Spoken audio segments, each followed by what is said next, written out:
Well, very sad, but slightly funny also because once they went down this road, they should have thought about the end game. I think you can't just take a call and just take a step back, and I think it was just foolish of them to expect that ICC to just bow down and just accept their demand because just triggered by what? By just one player taken out of IPL, and I think this was a backlash, and they don't realize that they are cutting their nose to spite the face because they stand to lose a lot of money. The participation fee also gone, then sanctions and penalties because you're holding ICC, the world governing body, on for a ransom. And I think this was on the outside very unfair of them without realizing that they are harming their cricket also, their ecosystem also. And ICC was never going to bow down. So I think full marks to ICC to take this stand because if they would have relented, then it would have opened the gates for everybody to do the same.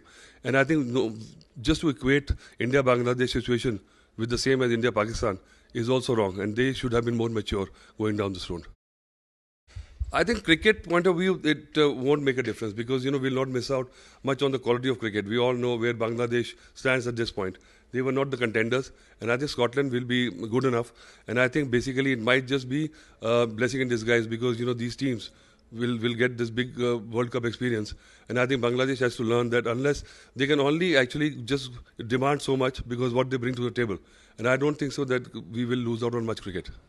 Do you think that's the reason why Bangladesh pulled out? I think this has got to do more with the geopolitical situation also. I think Mustafizur's case was just the trigger point. And I think what is going on, the bad blood between the countries at the government level also, is adding to the picture. And I think they have to realize that, they can't just eyeball somebody who's been supporting them for so long and just spoil the relations in just one go.